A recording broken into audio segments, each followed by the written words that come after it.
Okay. Mi nataka niongeleshe Watanzania kwa asubuhi ya leo. Nataka niwaambie Watanzania, nyinyi ni watu ambao mnaheshimika na ni watu ambao tunaelewa, mko na umoja na mko kila sehemu ya Afrika.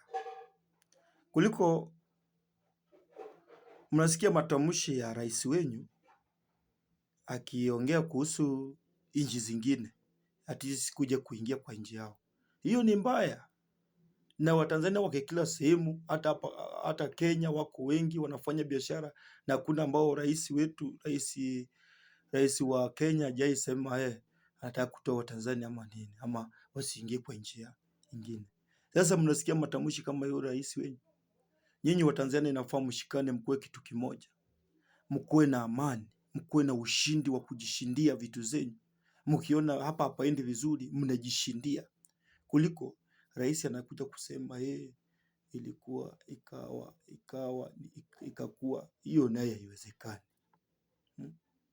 Inji inafaa iongoze kwa mwongozo ambao uko na amani na uko na mwelekeo, ambapo hata mwananchi ukiangalia kitu kama hiyo unaona kiko sawa. Sasa nyinyi Watanzania mkuwe na akili na muerevuke.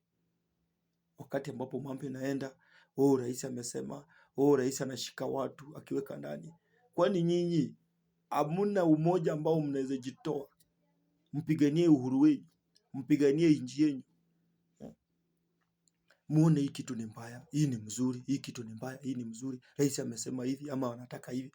Kuna vitu ya kusema hiyo ni at least, lakini kuna zingine mnaona tu hii ni mbaya. Mtu kuja kusema wale wengine wamechukozana, ama wale wengine hawana njia mzuri, hiyo ni mbaya.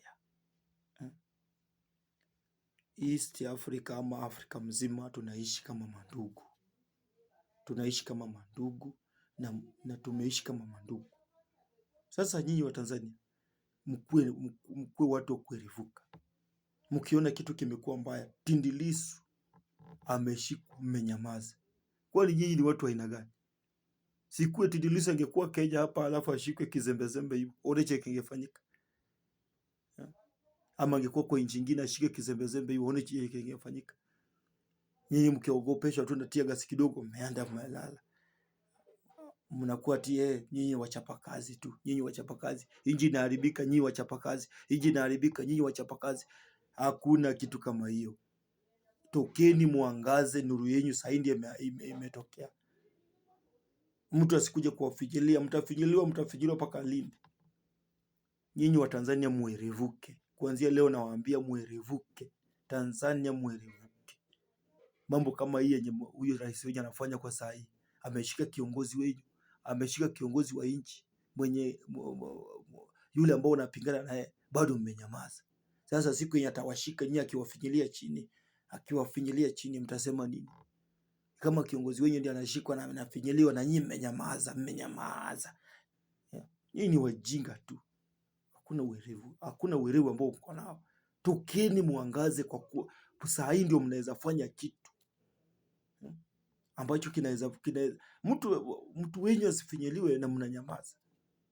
Na mwenzenyu ndiye anafinya mwenzenyu. Nyinyi wenyewe mnaumana. Sasa mtasema nyinyi ati mnasema nchi zingine, sasa hivi mnaanza kuekelea nchi zingine siingilie, na nyinyi ndio mnaumizana sasa hivi. Nyinyi ndio mnaumizana. Acheni upuzi. Acheni ujinga. Nyinyi wa Tanzania acheni ujinga. Erevukeni. Stupid.